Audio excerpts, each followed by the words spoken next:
A todos. El día de hoy tenemos la ponencia Prevención del embarazo adolescente. Tenemos como ponente a la licenciada Esther Alama Monge. Es licenciada en obstetricia de la Universidad Nacional Mayor de San Marcos. Tiene maestría en salud sexual y reproductiva en la Universidad San Martín de Porres. También gestión de servicios de salud de la Escuela Nacional de Salud Pública. Y también brinda asesoría de tesis y también es jurado de tesis y miembro del equipo del Instituto de Investigación de la Universidad San Martín de Porres. Licenciada, le brindamos la palabra. Puede compartir pantalla, la escuchamos y la vemos bien. Gracias.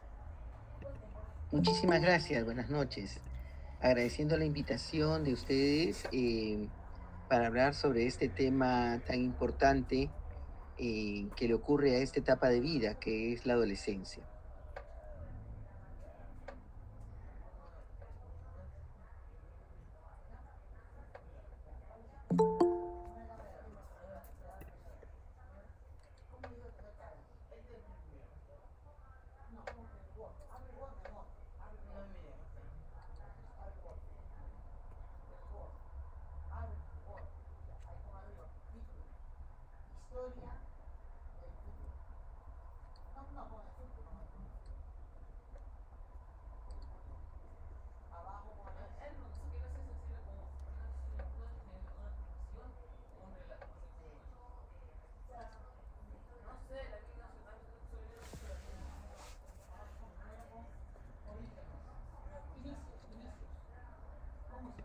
Licenciada, ¿pudo compartir pantalla? Ahora sí, ya se ve. Sí, ahí está. Sí, ahora sí se ve.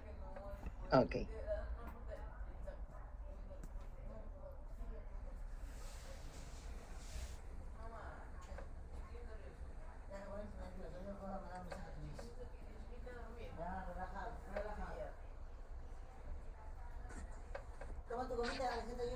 Muy bien. Quisiera verlo, si puedo ponerlo en pantalla completa. ¿Se ve como pantalla completa? Todavía no, licenciada. Al costado hay como una copa de arena. Lo Sí, presiona pero no. y se va a ver completo.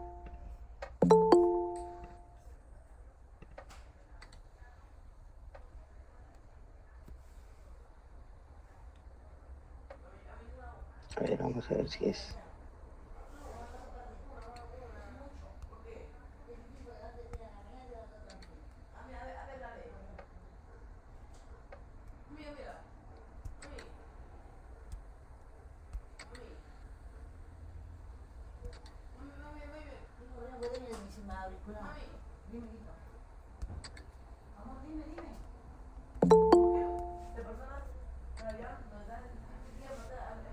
Ahora sí, mejor.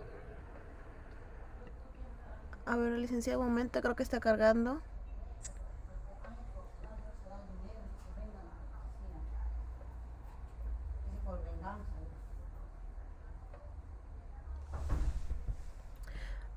Licenciada, yo veo su PowerPoint, pero no veo que esté agrandado, solo si se ve como si estuviera editando.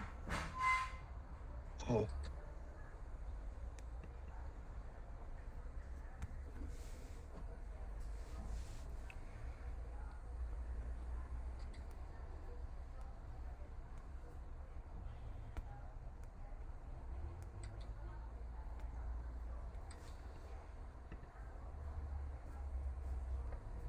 ¿Qué sí? ¿Encontrar?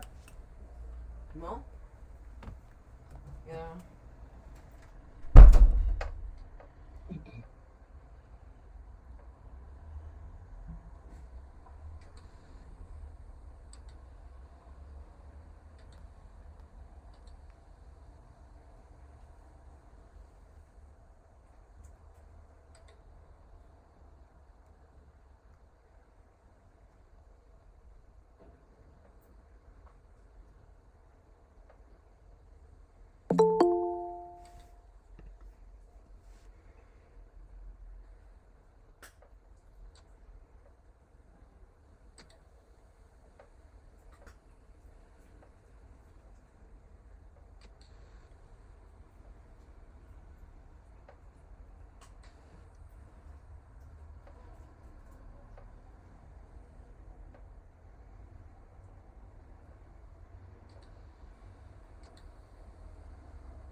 Licenciada, ¿me escucha?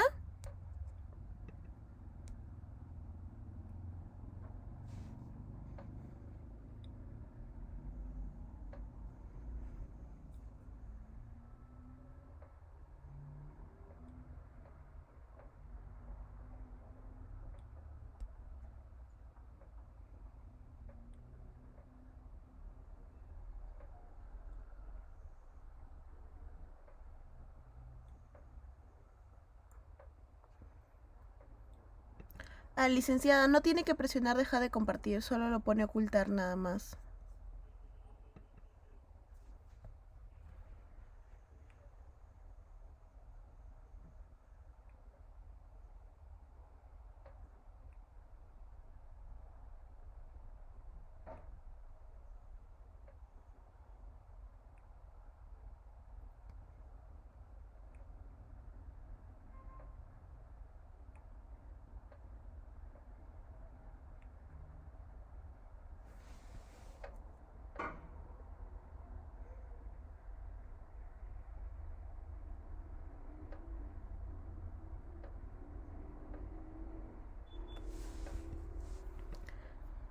Licenciada, ¿todo bien?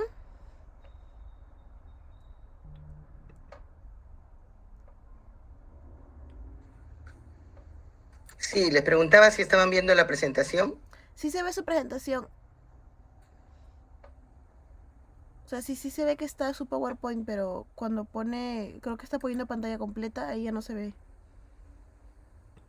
Sí se ve su presentación, licenciada. ¿Situación actual están viendo? No, ahí no, como menciono, o sea, cuando solo se ve que su PowerPoint, no se ve el que está compartiendo completamente. Ajá. Licenciada, creo que cuando ponga compartir, ponga toda tu pantalla, así tiene que poner. Sí, así le he puesto, pero no me aparece la presentación. ¿Tú lo podrías compartir porque te lo envié? Sí, licenciada, yo lo hago, no se preocupe. Mejor. Sí, sí.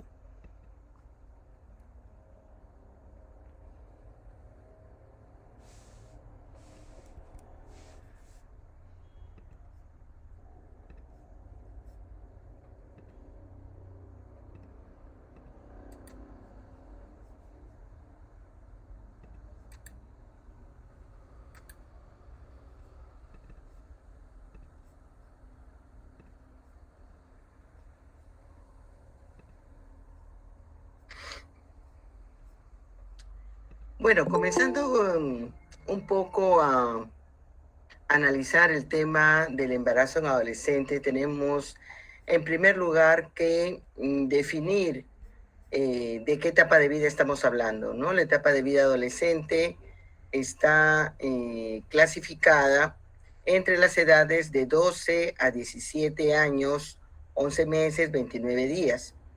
Esto es para lo que corresponde en la etapa de vida adolescente. En la etapa de vida niño corresponde de 0 a 11 años, 11 meses, 29 días. ¿Por qué para nosotros importante este tema? ¿Cuál es la situación actual? En base a los últimos documentos de derechos humanos, encontramos que en primer lugar, con respecto a América Latina y el Caribe, es la única región en el mundo donde los partos en niñas menores de 15 años van en aumento.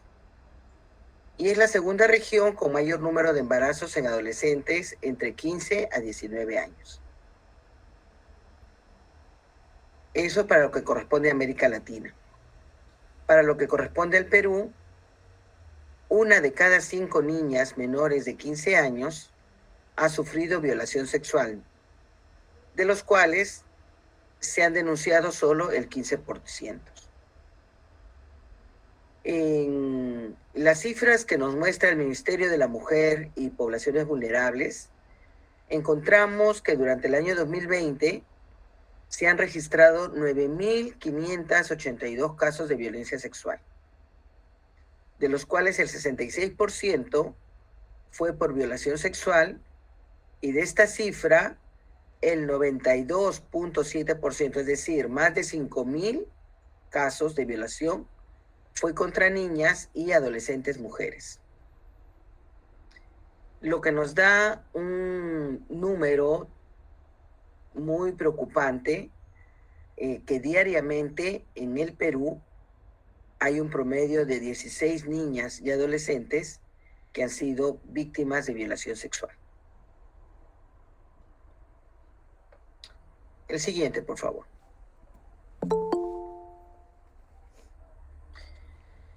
Con respecto al Ministerio de Salud, también en sus documentos del certificado de nacido vivo, son documentos en los cuales ya existe una tecnología, ya aquello de la partida de nacimiento ya no existe, todo es a través de documentos que van directamente al Instituto Nacional de Estadística, por lo cual son cifras bastante próximas a la realidad.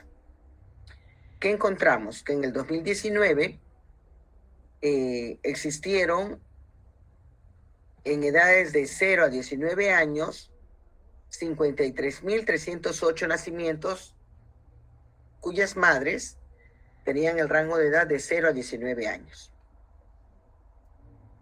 En el caso de las niñas menores de 14 años, fueron el 2.4% y hubieron 9 embarazos, 9 partos en niñas menores de 10 años. En el año 2020, en la época de la pandemia, si bien es cierto que se registraron menores cantidades de nacimientos en madres de 0 a 19 años, se registró menores edades de nacimientos de niñas de 14 años, pero sí se registraron 24 casos en niñas menores de 10 años. Por lo cual se han triplicado el caso de embarazos en niñas menores. Siguiente, por favor. Entonces, como ustedes verán, es una situación muy impactante, son cifras reales, es un tema ante el cual el sistema de salud trata y ha tratado por mucho tiempo de mejorar esta situación. Tanto en el Perú como en América Latina hay reuniones, convenios, acuerdos que tratan de ayudar a mejorar este tipo de abandono. No fue suficiente los derechos del niño y del adolescente para pensar que van a poder ser protegidos a través de estas políticas de Estado. Al contrario, ¿no? Han habido muchas situaciones en las cuales el Estado ha tenido que, mediante documentos normativos, presionar a los diferentes ministerios, principalmente salud y educación, para que puedan dar una mirada más directa al trato que se le viene dando a los niños y a los adolescentes. Ustedes mismos, están pasando o acaban de pasar la adolescencia, ¿no? Y les quiero invitar de repente a poder compartir o a que ustedes un poco recuerden qué tanto de la educación sexual pudieron tener en sus escuelas, en el colegio, ¿no? O en la familia. ¿Qué tanto podían ustedes ejercer el derecho a la información o a las oportunidades de poder elegir si iniciar o no iniciar sus relaciones sexuales? ¿Cuántas veces estuvieron enfrentados a una situación de acoso o a una situación de violencia dentro de la misma familia? La gran mayoría de casos de violencia, de violación, ocurren dentro de la familia, ¿no? Y eso es lamentable. ¿Por qué? Porque vamos a ver en las diferentes etapas de crecimiento del adolescente que no existe una información adecuada y esto viene desde la niñez. No existe una información adecuada sobre el reconocimiento de su cuerpo. No existe una información adecuada sobre el reconocimiento de su género. No existe una información sobre las fases por las cuales va a iniciar la primera menstruación o la primera eyaculación o el deseo de tener relaciones sexuales o las diferentes situaciones que se pueden dar en el momento del inicio de la relación sexual.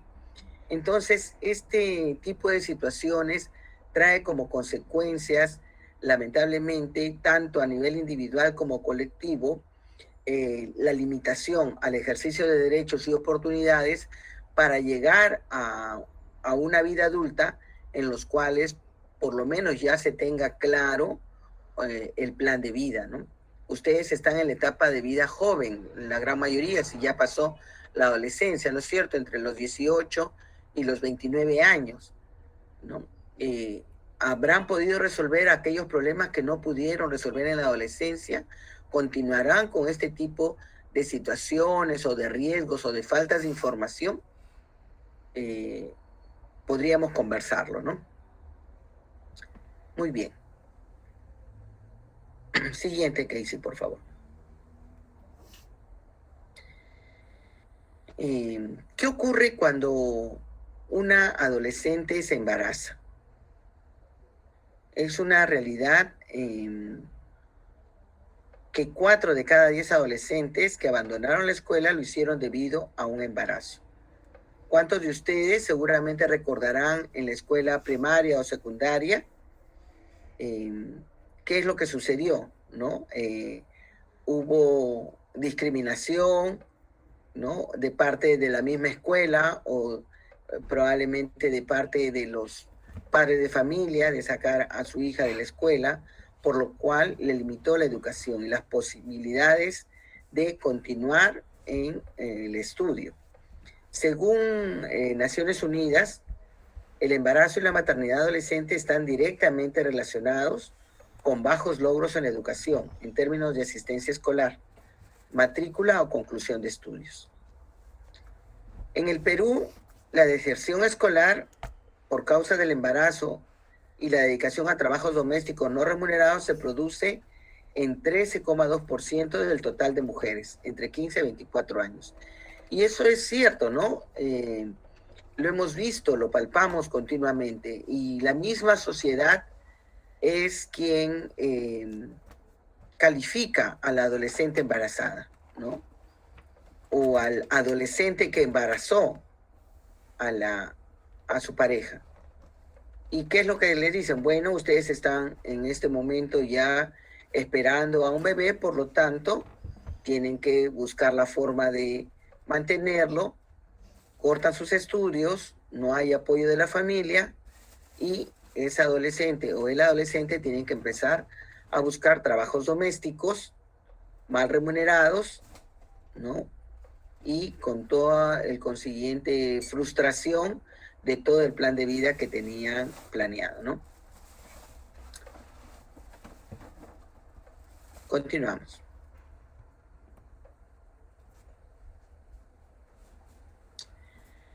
Se realizó un acuerdo que se llama el Consenso de Montevideo sobre Población y Desarrollo, que recoge aspectos que incluyen al sector educación como medidas prioritarias para asegurar la implementación de una educación integral para la sexualidad, reconociendo la afectividad desde la primera infancia, respetando la autonomía progresiva del niño y de la niña, y las decisiones informadas del adolescente y jóvenes sobre su sexualidad con enfoque participativo, intercultural, de género y de derechos humanos.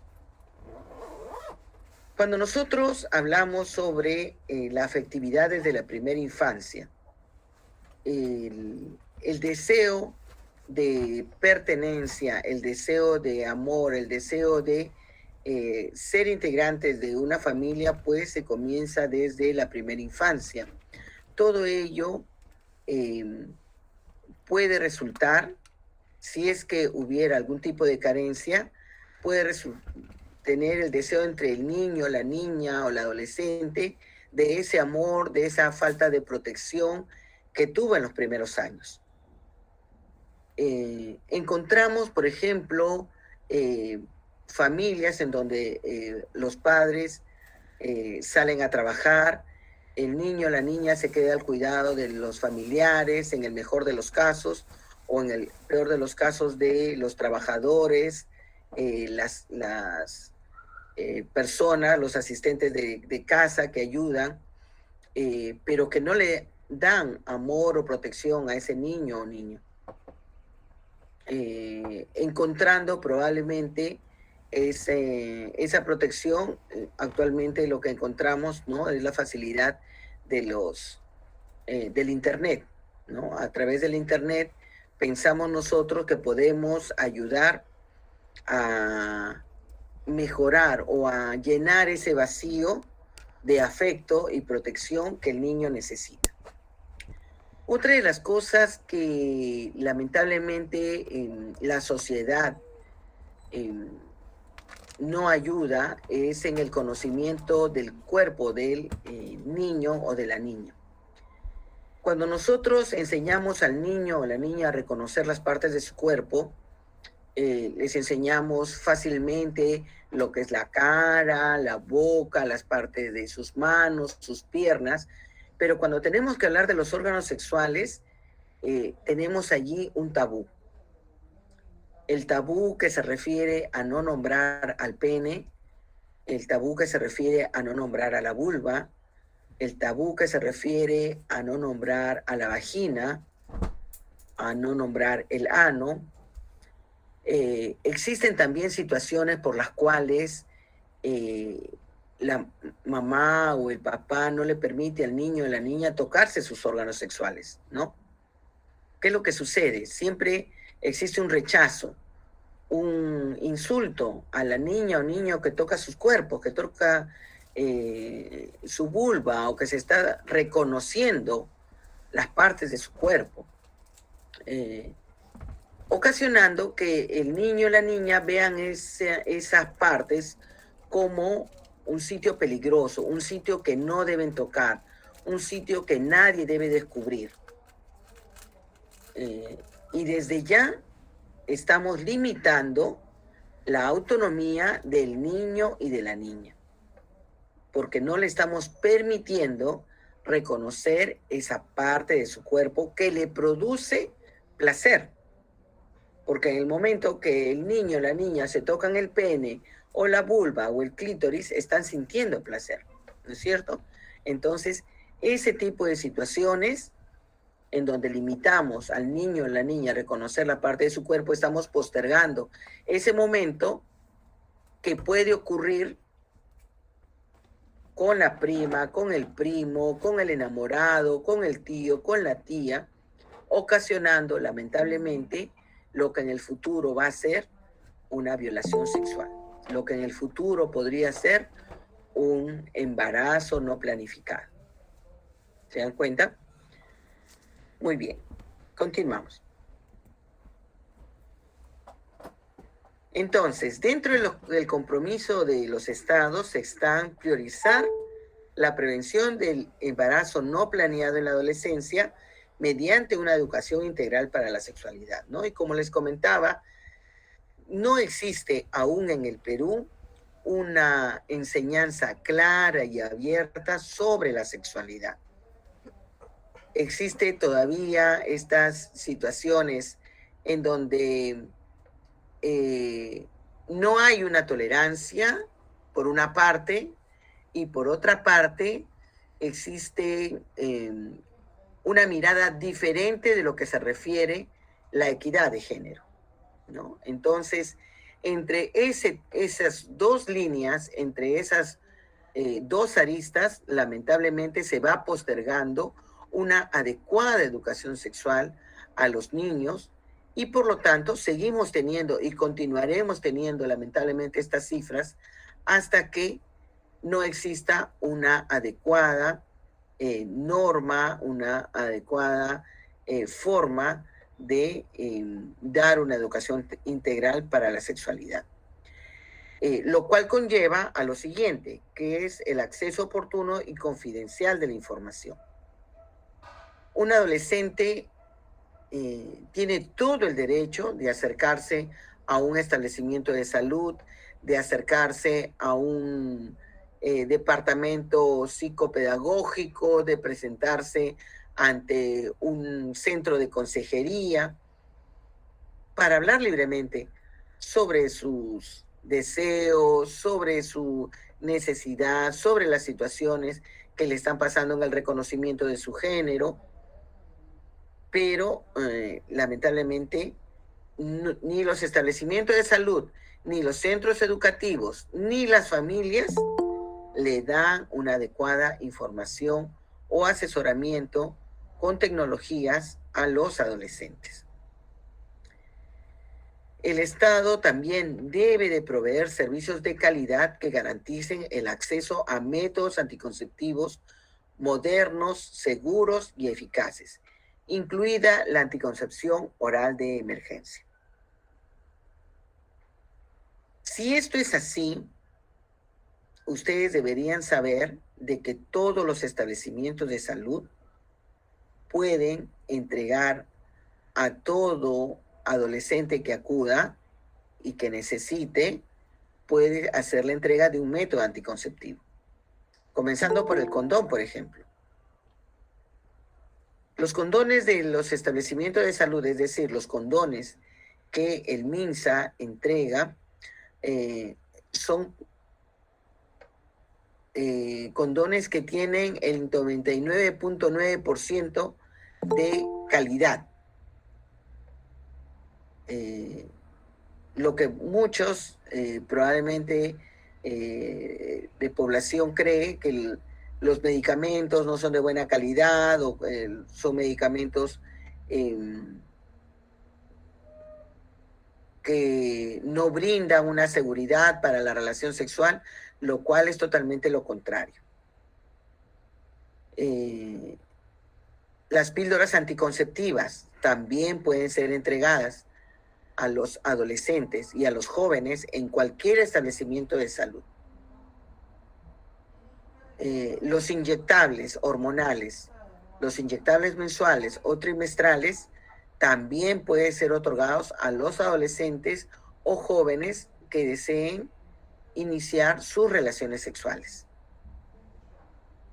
Y la anticoncepción oral de emergencia, que es la píldora del día siguiente, que debería ser llamada la píldora de la hora siguiente, porque mientras más rápido la tomes, pues va a tener mucha mayor efectividad.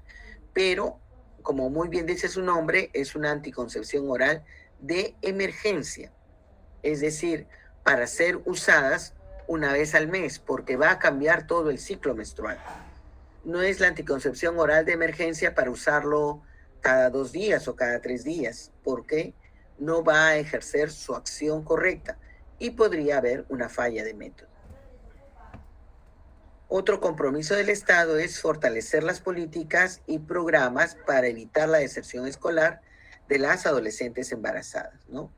Esto tiene que ver mucho con los padres de familia y con las autoridades de las escuelas, ¿no? ¿Cuántas veces nos hemos visto enfrentados a veces a los padres porque piensan de alguna forma, o el sentido de protección de los padres es tan alto que piensan que si una chica se embaraza en el salón, eso es contagioso y todas las demás chicas van a embarazarse de igual forma, ¿no? Y lamentablemente lo que hacen es evitar, expulsar o invitar a los padres de familia a sacar a su niña de la escuela, ¿no? Continuamos.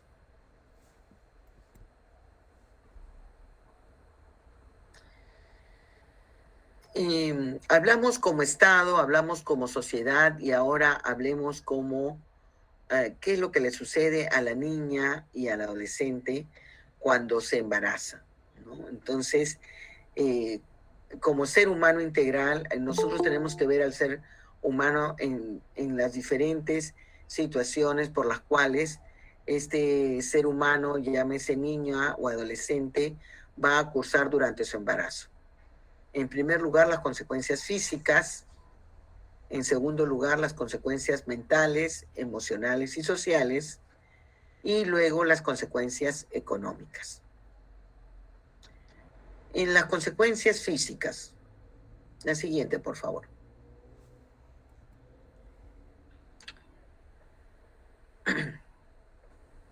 En primer lugar, estamos hablando de una adolescente promedio.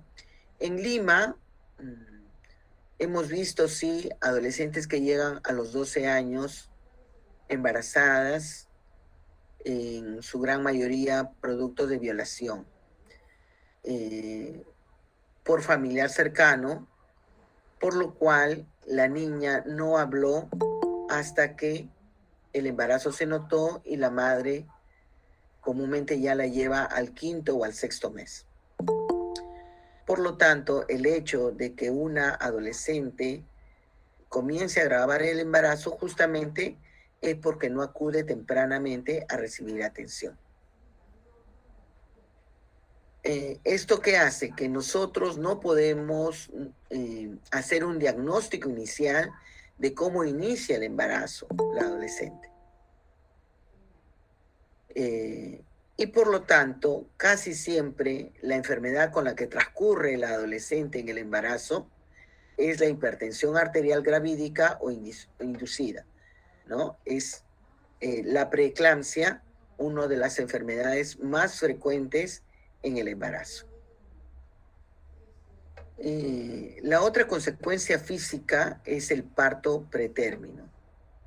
Una mujer, una adolescente embarazada que acude tardíamente a la atención prenatal tiene otra de las patologías muy frecuentes, que es la infección urinaria.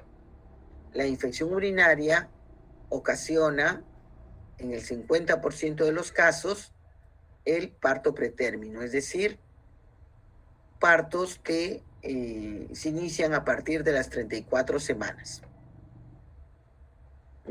También los abortos espontáneos, debido a que en adolescentes de 13, 14 años, que inclusive han salido embarazadas sin haber visto su menstruación, ¿no? ¿Qué es lo que ha sucedido? Que ha habido una estimulación, una sobreestimulación de la pareja, del agresor, del tío, de la persona que continuamente la tocaba hasta lograr realizar la violación, en donde la embarazó sin que ella haya visto la menstruación. Podría también haber abortos espontáneos debido al tamaño del adolescente y al tamaño del feto. Siempre hay una desproporción cefalopélvica. También hay muchos casos de sufrimiento fetal, óbito fetal, por la infinidad de situaciones por las que pasa un adolescente tratando de esconder la gravidez, las múltiples cosas que toman, ¿no? Tratando de provocarse el aborto. Lamentablemente hacen que ocurran las infecciones genitales, las infecciones urinarias, las hemorragias genitales, ¿no? Y debido también a una gran infección vaginal, llámese gonorrea, llámese sífilis o VIH, también existe la ruptura prematura de membranas. Siguiente, por favor.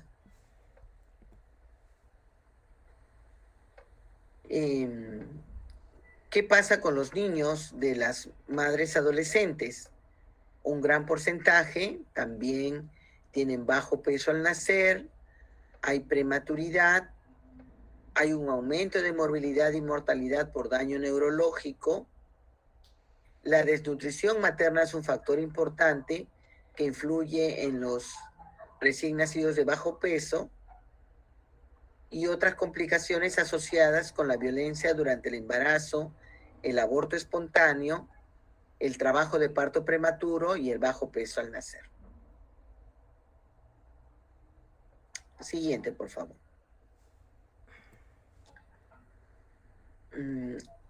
Ahora, hablamos de una joven, una adolescente, ¿no? Ustedes, como les comentaba temprano, ustedes han pasado, están pasando recientemente, pues, por ese pensamiento del adolescente, un pensamiento todavía muy cercano a la niñez, un pensamiento muy elusivo, un pensamiento en el cual fantaseamos, en el cual deseamos muchas cosas, nos elegimos parecernos a alguien, elegimos la moda de alguien, elegimos querer ser como alguien, pero esto de pronto se ve truncado. Se ve truncado por una situación grave que corresponde a este embarazo. Sí, ¿alguien levantó la mano?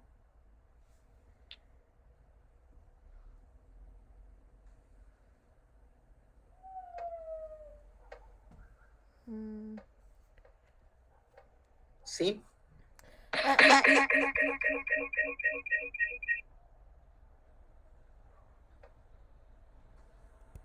¿Continúo?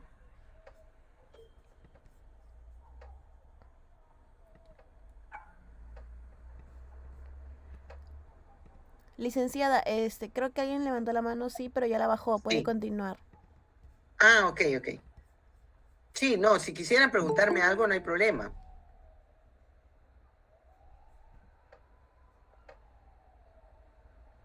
¿O han quedado para el final? No, depende de ustedes. Yo había dicho, licenciada, que, bueno, generalmente acá acostumbramos a que sea al final de la ponencia. Okay. Sí, puede continuar, no se preocupe. Ok, muy bien. Y bueno, nosotros no debemos olvidarnos de que estamos frente a un ser humano que está pasando por un trastorno difícil de aceptar, ¿no? Ya sea que lo pudo haber deseado, ¿no? Porque recordemos que estamos hablando de adolescentes que parten desde los 12 años hasta los 17 años. Y sí, es cierto, encontramos adolescentes que desean estar con su pareja 15, 16, 17 años, ¿no? Y por esa razón también se consideró sobre una ley que tenía que ver con la ley del abuso sexual, ¿no? Que consideraban abuso sexual a partir a todas las adolescentes hasta los 17 años. Y debido a esto, pues hubieron muchos problemas en los hospitales porque no permitían que el adolescente, el papá del recién nacido, pueda declarar a su hijo, porque si no iban a ser denunciados y llevados a la cárcel, ¿no? Entonces, ya esta despenalización de la violencia sexual ya va directamente a todas las mujeres hasta los 15 años, ¿no? Entonces, de alguna forma, también se considera, pues, que también hay adolescentes que desean el embarazo y desean tener, o están con la pareja, ¿no? Y es aceptado. Pero estamos hablando del embarazo no planeado, del embarazo no planificado, que está ligado directamente con problemas de violencia, ¿no? Y por lo tanto, esta situación que ella no planificó, que ella no deseó, definitivamente trae una consecuencia mental, ¿no? Desde ya de que hay una sensación de rechazo y abandono de parte de la familia. El tema de la violencia, ¿no? Que puede partir de la familia o que puede partir de la pareja.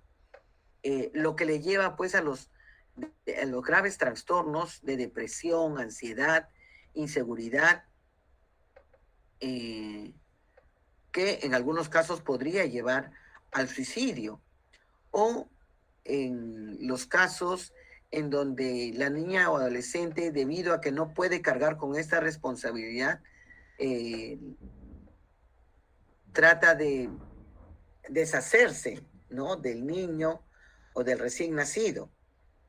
El hecho de asumir estas responsabilidades que se lo dan tan abruptamente hace que se instale el ciclo de la violencia. Por lo tanto, toda esta frustración, toda esta pena, toda esta situación se la traslada al recién nacido.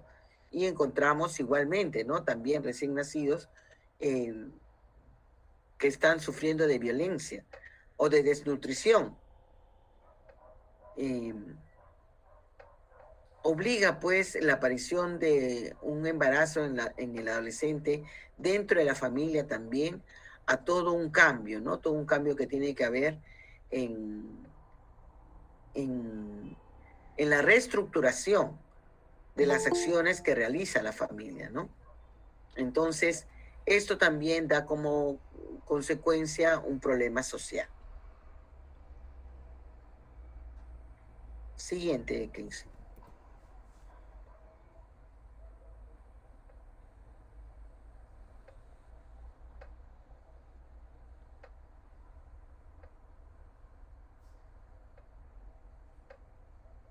¿Sí? Casey. La siguiente. Ah, doctora, ya licenciada, ya lo puse. Son, las diapos tienen el mismo título, pero son diferentes mapas mentales. Sí, gracias, gracias.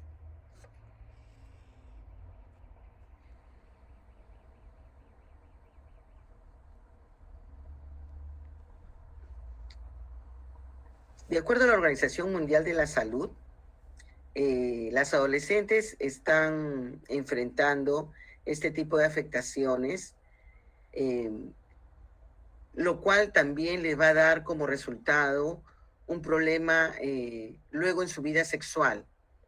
Digamos que si un adolescente ha tenido como primer episodio en su vida sexual una violación que terminó en embarazo, definitivamente lo aceptó, lo tiene, ella está aceptando la crianza de ese niño, pero para que ella nuevamente inicie una vida afectiva, una vida sexual, va a tener dificultades porque ella tiene una situación de trauma frente a la forma como inició esa relación sexual con esa persona agresora.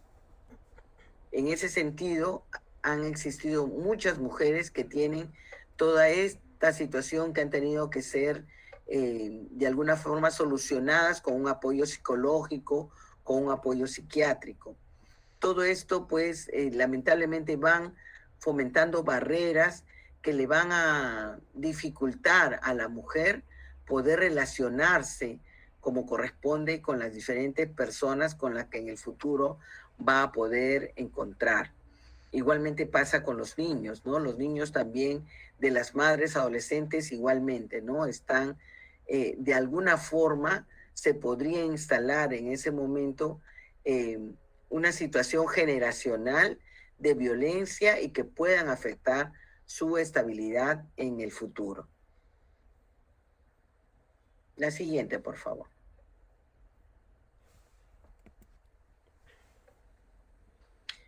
Como consecuencias económicas, la adolescente, debido a, como les comentaba, ¿no?, el tema crítico que está pasando con ella y el inicio de comenzar a ser una población económicamente activa,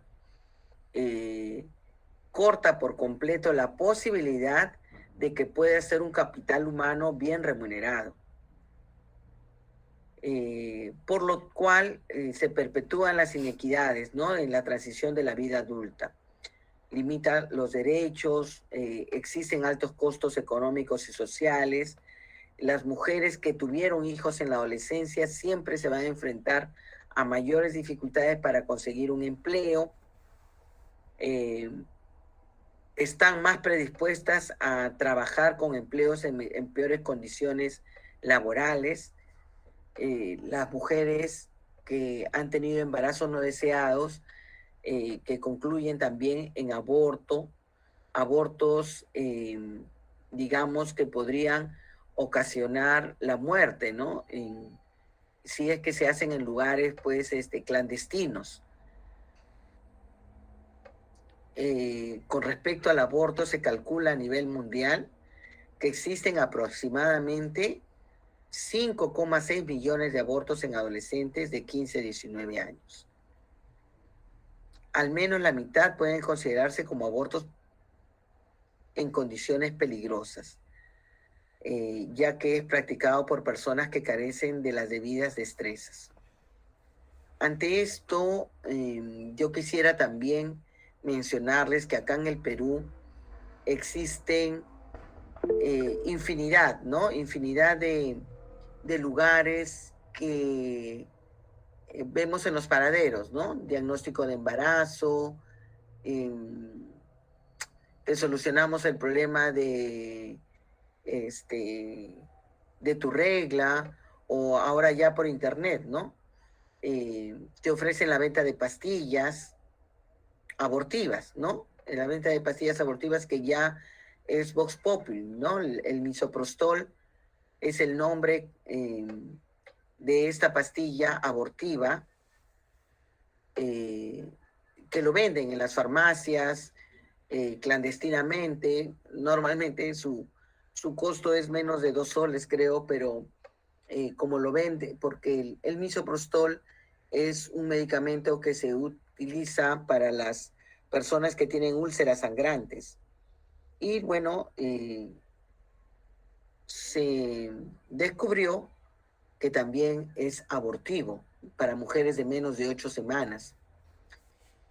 Pero ¿cuál es la acción del misoprostol, no? El misoprostol ocasiona la deshidratación del huevo.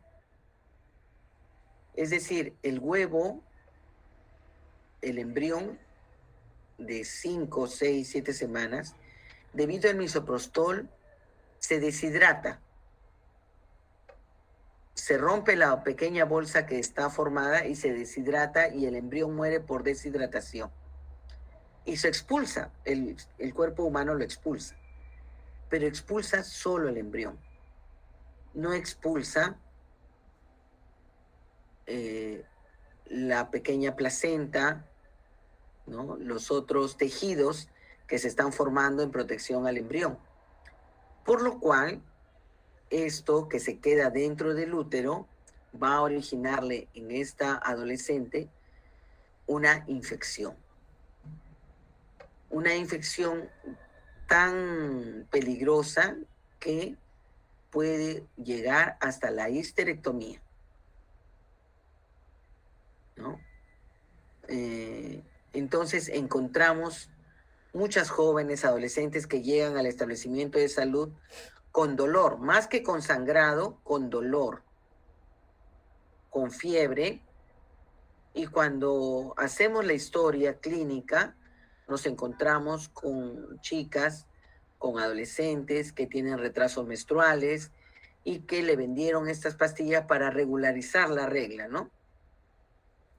Y que se los vendieron a 200, 300, 500 soles para que se lo tomen y para que se coloquen vía vaginal, ¿no? Entonces, ocasiona el aborto, pero debido a la misma situación en la que ellas lo han realizado, han ocasionado pues esta infección que en su gran mayoría termina en hospitalización, y si han demorado mucho tiempo, lamentablemente termina en histerectomía para evitar que sea una sepsis general, ¿no? Continuamos. Lo cual nos lleva a la triste realidad, ¿no? Con respecto a la mortalidad materna en niñas y adolescentes debido al embarazo, ¿no? Hablamos de mortalidad materna, a toda muerte materna ocurrida durante el embarazo, parto y puerperio, debido a situaciones ocurridas por el mismo embarazo, ¿no? Entonces, a nivel mundial, estas complicaciones originan la muerte en adolescentes de 15 a 19 años, ¿no? En cuanto es en América Latina, el riesgo de morir en la adolescente es el doble el riesgo de morir en comparación con las mujeres de mayores de 20 años, ¿no? ¿Qué es lo que nos dicen estas muertes maternas? A menor edad gestacional, a menor edad materna, menor edad gestacional del hijo, menor peso al nacer, peor estado de nutrición y menor nivel de escolarización alcanzado. A nivel mundial, la mortalidad perinatal es un 50% mayor en los hijos de madres menores de 20 que en los de madres de 20 a 29 años. Es decir, los recién nacidos de niñas y adolescentes tienen un 50% mayor probabilidad de morir que los niños nacidos de madres de mayores de 20 años. Continuamos. ¿Qué es lo que nos pasa en el Perú? En el Perú, en el 2017, el 16% de muertes maternas ocurrió en mujeres menores de 19 años. Se incrementó en los siguientes años y bueno, en el 2013 estábamos en 8,9%, ¿no? Y ya para el 2020 se reportó 11,6% muertes maternas en mujeres menores de 19 años.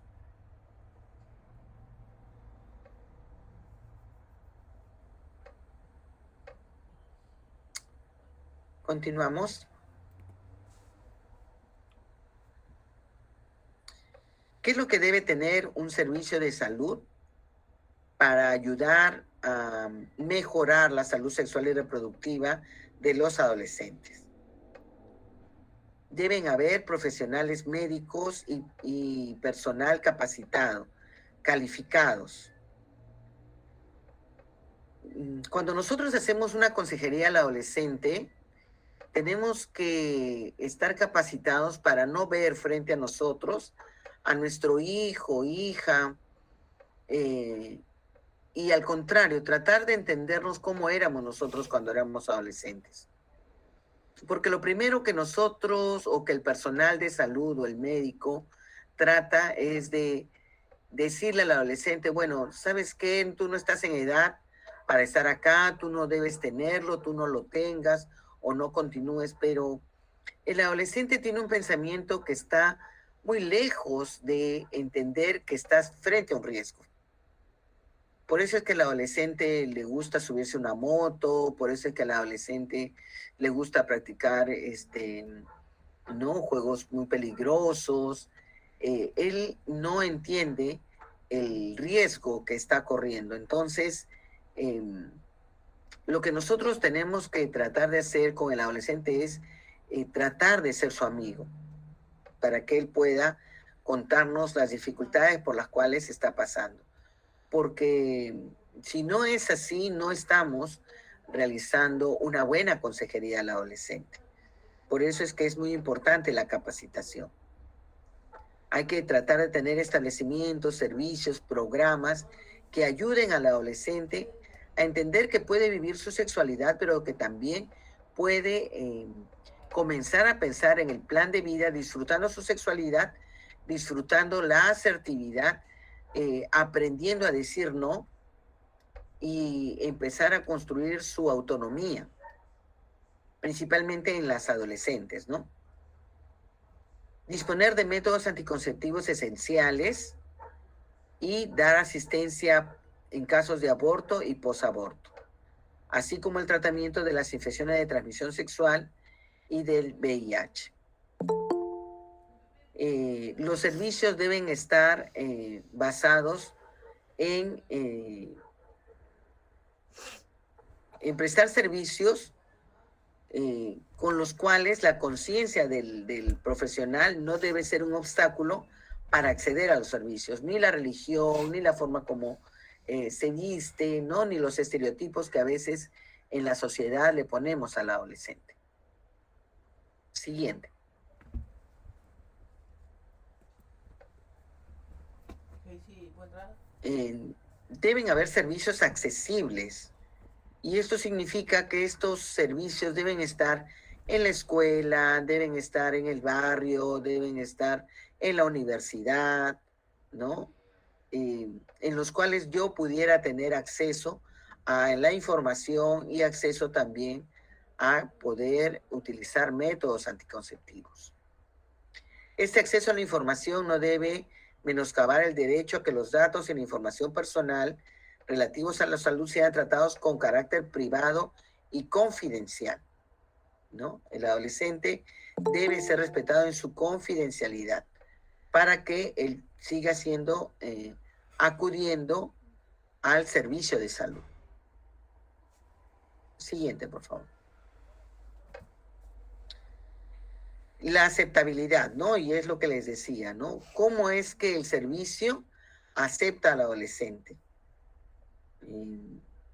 Existen centros, establecimientos donde hay centros diferenciados para el adolescente, en los cuales el servicio está alejado del centro donde están las consultas externas, donde el adolescente puede entrar y salir, puede reunirse con un grupo, ¿no?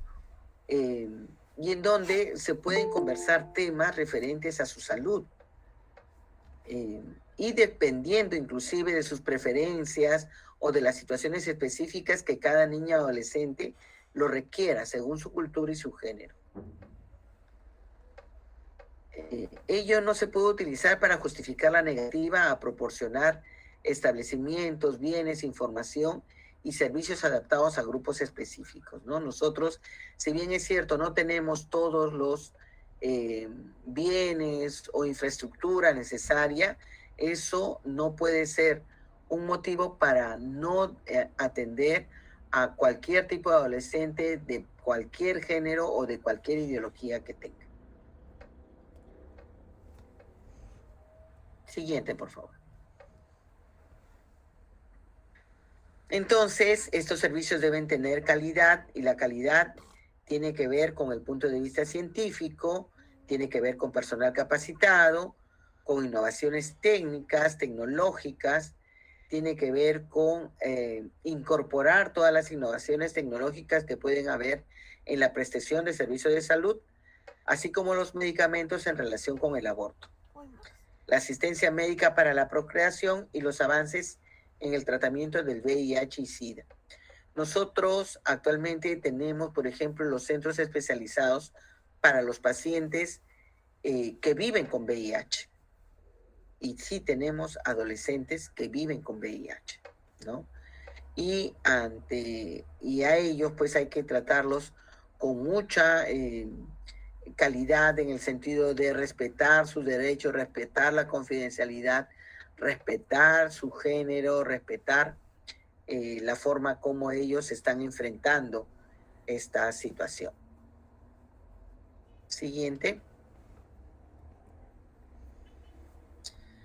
Y bueno, estamos frente a los objetivos del desarrollo sostenible. Ustedes saben que existen pues estos objetivos de desarrollo sostenible que trata de que los estados, ¿no?, estén de alguna forma dirigiendo todas sus políticas hacia la salud en general, ¿no?, a la salud integral en el 2030. Dentro de estos objetivos de desarrollo sostenible, el objetivo 3 sobre salud y bienestar, por ejemplo, se refiere a los adolescentes con respecto a que al 2030 nosotros o los estados deberían garantizar el acceso universal a los servicios de salud sexual y reproductiva, incluido planificación familiar, información, educación y la integración de salud reproductiva en las estrategias y programas nacionales. El objetivo de desarrollo sostenible 5, que se trata sobre igualdad de género, habla en la meta 5 la preocupación que debe tener el Estado para eliminar todas las formas de violencia contra las mujeres y las niñas en el ámbito público y privado, incluido la trata, la explotación sexual y otros tipos de explotación. Dentro de esta meta también está aprobar y fortalecer políticas acertadas y leyes aplicables para promover la igualdad de género y el empoderamiento de todas las mujeres y niñas en todos los niveles.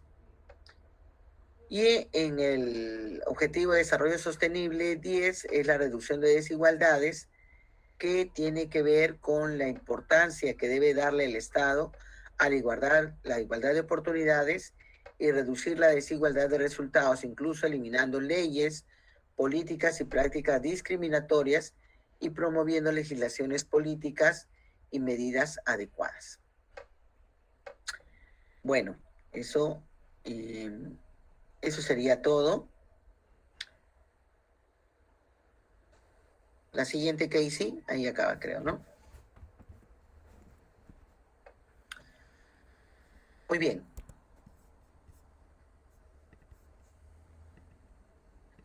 Sí, ahí acaba, licenciada. Muchas gracias por la invitación. Si ustedes tienen Entonces, alguna pregunta. sí, justo se iba a mencionar que si tienen alguna pregunta los asistentes pueden hacerlo por el chat de la llamada, de la reunión, o lo pueden hacer al privado. Vamos a dar unos 5 minutos, licenciada, para que puedan escribir o puedan prender el micro los asistentes. Ok.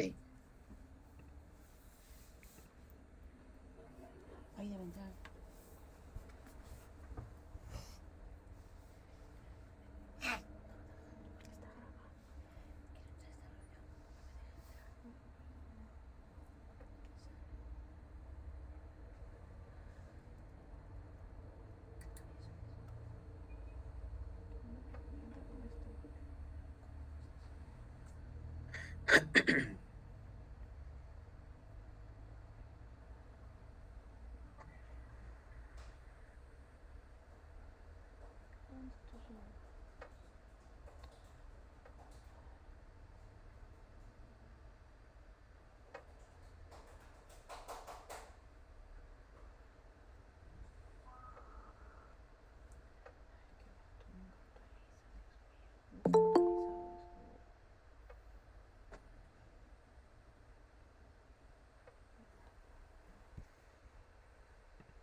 Les dejo en el chat mis correos. Si ustedes tuvieran luego alguna duda, alguna pregunta, que de repente en otro momento quisieran comentarme, están ahí, ¿ya? Disculpe, yo tengo una pregunta. Sí. Cuestión moral, ¿podría decir usted que el aborto en caso de que una persona, o pues en este caso una mujer, haya sufrido por violación, es considerado aún así como tachado por la sociedad el hecho de que ella decida abortar? ¿O considera usted que es, o sea, como más permisible? Si es en base a esta situación. Sí, es un tema polémico el tema del aborto, ¿no? Porque ustedes saben que, bueno, actualmente, aún en el Perú no existe la ley para el aborto. Solamente tenemos nosotros la ley para aquellos casos en los cuales se vea comprometida la salud de la mujer. Y nosotros como personal de salud tenemos que despersonalizarnos, es decir, todo aquello que tiene que ver con mis creencias no debe primar en el momento que yo tengo este tema con la adolescente, ¿no? Si es que ha sido víctima de una violación, inmediatamente ocurrida la violación, nosotros tenemos un flujograma. ¿Qué significa? Que esta mujer o esta adolescente o esta niña, nosotros tenemos que otorgarle como centro de salud inmediatamente la píldora del día siguiente. Es obligación del establecimiento de salud.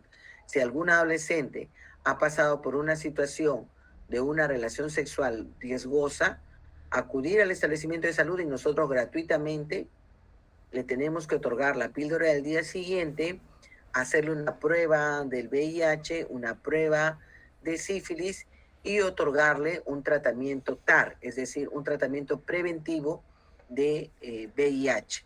¿Ya? Eso está por ley, todos los establecimientos de salud. Si es que fuera una adolescente que llega al establecimiento de salud con 20 semanas de gestación y ella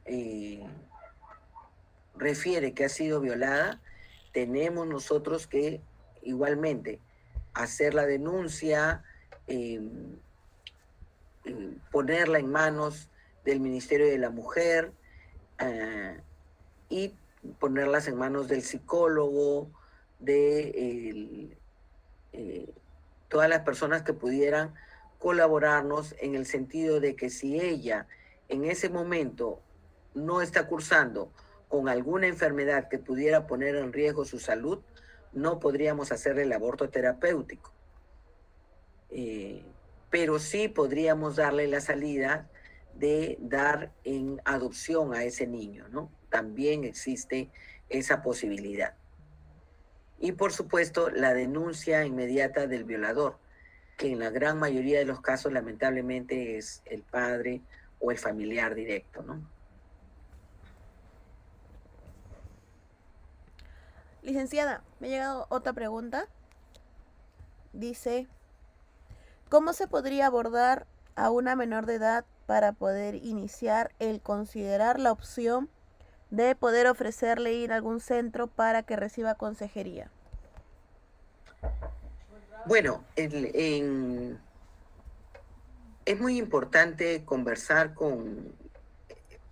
en primer lugar, con la joven, con la niña, cuando ellos comienzan a hacer preguntas, ¿no? Ellos se acercan al, a la institución o al colegio o al tutor, ¿no? Y comienzan a contar cosas que le están pasando a la amiga, ¿no? Ese es frecuente, ¿no? Tengo una amiga que le está pasando esto, ¿no? Entonces, continuar, ¿no? Continuar con ese camino que ella nos está informando y poco a poco hacer preguntas un poquito con más profundidad. Si es que ella nos quisiera contar en ese momento, ¿no? Si es que ella en ese momento nos cuenta. Por ejemplo, les cuento el caso de una niña de 10 años que llegó al establecimiento de salud para contarnos y decirnos de cómo era el inicio de la regla. Que su mamá no le había contado nunca y que ella quería saber cómo es que comenzaba la regla. Entonces le comentamos y le preguntamos, ¿no? ¿Cómo es que tu mamá le dice a tus partes íntimas? No, mi mamá me dice que eso se llama florcita y que yo no debo tocármelo nunca. Ok. Entonces, ¿y alguien ya te lo tocó alguna vez? Y entonces ella se ríe y nos dice, sí, mi papá. Ok, entonces le mostramos cómo eran los órganos sexuales, ¿no? Con las figuras que nosotros tenemos, contándole cuáles son los cambios en la adolescencia y cómo es que ya le va a venir la regla, ¿no? Van a llegar, vas a comenzar a sentir que te baja un moquito. Entonces ella se queda pensando y dice, pero creo que a mí se me está juntando eso. ¿Por qué? Porque yo siento que tengo un bulto y de repente me ha dicho mi papá que de repente es mi regla que todavía no sé bien. Ok. Entonces, su mamá era la señora que en la comunidad barría en la comunidad, ¿no? Era una señora que, bueno, se ganaba así un poco haciendo limpieza frente al centro de salud. Entonces la llamamos a su mamá porque Eso sí es muy importante, ¿no? Cuando vamos a hacerle un examen un poco más profundo, es importante tener a una persona mayor al lado, ¿no? Entonces, cuando llamamos a su mamá y ella también dijo lo mismo, ¿no? Sí, dijo, yo estoy preocupada también porque mi esposo me ha dicho que a veces a las chicas, a las niñas así, se les junta la regla y se les comienza a inflar su barriguita. Y cuando la examinamos, la niña tenía un embarazo de 28 semanas. Dimos la alerta, hicimos la denuncia, el papá fue a la cárcel, la niña fue internada. Cuando ocurren este tipo de cosas, existen las casas. Hay una casa en Salamanca que es para las niñas violentadas, adolescentes, embarazadas. Y en esa casa también les ayudan a hacer trabajos, les ayudan a estudiar, les dan apoyo psicológico. Y bueno, ocurrió el drama, ¿no? Pero tuvimos que hacer lo que teníamos que hacer, ¿no? Luego la niña dio a luz y la niña fue a un hogar eh,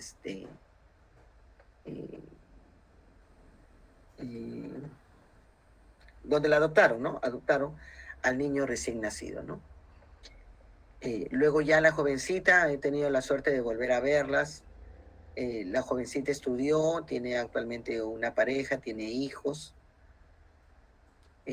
pero van ocurriendo ese tipo de cosas, ¿no? Entonces, para mí es muy importante que a la edad de 5 años, ¿no? Entre los 4 y los 5 años, la madre y el padre le enseñe al niño y a la niña cómo se llama su cuerpo y que cuando se toque sus partes íntimas, porque el niño o la niña se reconoce, no llamarle la atención severamente, sino simplemente decirle, ah, sí, ese es tu clítoris, ese es tu pene, y no tampoco celebrarle ni reírse, ¿no? Ni hacerlo porque si no él lo toma como broma, y nada más, ¿no?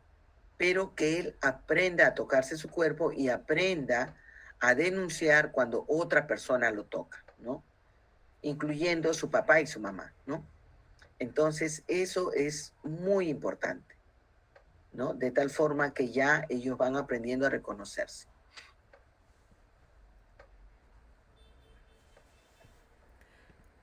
Doctora, tenemos otras 2 preguntas. Muy bien. La siguiente pregunta dice, la pastilla del día siguiente, ¿cuántas veces al año se debe de consumir? Ya. Lo que les decía, ¿no? Miren, quería mostrarle un estudio que se realizó en las universidades de Lima y en donde se demostró que la mayoría de embarazos no planificados ocurrían en las facultades de ciencias de la salud. Una cosa rara, ¿no? Pero lamentablemente es así. Y me pasa, ¿no? Yo enseño en la Facultad de Obstetricia y cuando hablamos sobre ese tema, pues la gran mayoría no usa un método anticonceptivo y está teniendo relaciones sexuales, ¿no? Entonces, esa decisión es muy importante. Es decir, si yo estoy ya siendo sexualmente activa y estoy teniendo relaciones sexuales con una pareja o deportivamente con otras parejas, nunca debo dejar de usar o de tener relaciones sexuales sin condón y sin un método de respaldo, ¿no? El método de respaldo tiene que ver con la píldora anticonceptiva continuamente, el inyectable mensual continuamente o el inyectable trimestral. Y la píldora al día siguiente ocurre, y ahí hay 2 cosas graves, ¿no? Uno, que has tenido relaciones sexuales sin condón, has tenido relaciones sexuales en días no planificados, es decir, en tus días de riesgo, ¿no? Entonces estás en el riesgo de estar embarazada, pero también estás en el riesgo de tener una enfermedad de transmisión sexual. Entonces, eso no olviden. Entonces, ¿cuántas veces debes usarlo? Yo recomiendo que ya te pasó una vez, toma la píldora al día siguiente y en la siguiente oportunidad en la cual te viene tu menstruación, comiences a usar ya un método continuo, ¿no? Mensual o trimestral. Cada 3 meses podríamos decir que podrías usar una píldora al día siguiente, pero es mejor comenzar a usar un método de respaldo. Gracias, mi licenciada. Y acá tengo otra que es un poco larga, dice: en el caso de las zonas rurales, ¿cómo se puede llegar a los padres de familia? Ya que en los colegios ellos son los que se niegan a que sus hijos reciban esta información. Así es, así es. Y esa es una gran situación, ¿no? Es un gran problema, ¿no? Y está dentro de las políticas del Estado. Pero mire, nosotros teníamos también muchos problemas con respecto al parto, ¿no? El parto eh, en los establecimientos de salud, en los hospitales y el parto domiciliario, ¿no? ¿Cómo podíamos hacer nosotros para que las mujeres se acercaran a los hospitales? ¿Qué es lo que hicimos y qué es lo que al final dio efecto? Que el establecimiento de salud comenzó a, a entender cómo es la lógica del poblador, cómo es la lógica de la mujer. Por ejemplo, el color blanco. Para nosotros el color blanco es aséptico, ¿no? El color blanco es de limpieza. Para el poblador rural el color blanco es muerte, ¿no? ¿Cómo entierran ellos a sus fallecidos? En cajones blancos, ¿no? Entonces, el blanco es muerte, ¿no? Luego, ¿qué hacemos nosotras cuando entraba una gestante? Le quitábamos toda la ropa y le poníamos la bata. Entonces, el frío para el poblador rural, el frío es muerte, el frío es enfermedad, por eso se abrigan, ¿no? Y para nosotros no, ¿no? Para nosotros decimos, no, que se desabrigue, que se saquen. Entonces, lo mismo pasa con los adolescentes, lo mismo pasa con los padres de familia. Nosotros como personal de salud, como personal de educación también, tenemos que crear estos lazos que tienen que ver con padres de familia. Por ejemplo, se trabajó un programa que se llama Escuela de Padres. En la Escuela de Padres era un programa muy bonito porque se trabajaba los docentes, los padres y los alumnos. En esta Escuela de Padres, nosotros, sesiones a sesiones, se le va demostrando la importancia que tiene que haber de la comunicación entre padres e hijos. La importancia que tiene que haber de fomentar la asertividad en el niño y en el adolescente y de fomentar el aprender a decir no. Porque nosotros como padres enseñamos a nuestros hijos a recibir órdenes y a que todo le tienen que decir sí. Entonces le enseñamos a ser pasivos, no a ser asertivos. Y eso pasa mucho en la escuela rural, ¿no? Viene una persona X y le ordena y el niño lo realiza, ¿no? Ven y vienes, ven y no cuestiona, ¿no? Porque hay una persona mayor que me está diciendo, me está ordenando, ¿no? Y es allí donde comienzan los problemas. Igualmente, ¿no? La niña no sabe decir no, ¿no? Le dicen algo, ya, sí, sí, sí, ¿no? No dice, no, yo no puedo, yo no quiero. O dentro del grupo, ¿no? Cuando tú te dicen, oye, vamos a tomar, si digo no, me van a juzgar. Entonces mejor digo sí, ¿no? Si digo no, me van a votar del grupo. Entonces es una falta de asertividad, ¿no? Entonces, infundiéndole estos valores que no tienen nada que ver con el sexo, ¿no? O sea, hacerle entender al padre de familia que yo le voy a enseñar, le quiero enseñar a su niño a que sea autónomo, a que sea asertivo, a que tenga un plan de vida. Si yo le enseño estas 3 cosas al niño y al adolescente, él va a tener estos escudos frente al sexo, frente a las drogas, frente al terrorismo, frente a diferentes otras situaciones que puede vivir el adolescente. ¿Se dan cuenta? Pero tiene que haber una escuela de padres, definitivamente. Gracias, licenciada. Esas son todas las Muy bien. preguntas que he recibido. y agradecerle nuevamente su presencia el día de hoy. Creo que hemos visto varias perspectivas, además el público que tenemos es diverso de diferentes países. Y bueno, esperamos contar con su apoyo en una próxima oportunidad. Y eso sería todo el día de hoy, licenciada. Muchas gracias. Gracias a ustedes, muchas gracias. A los asistentes,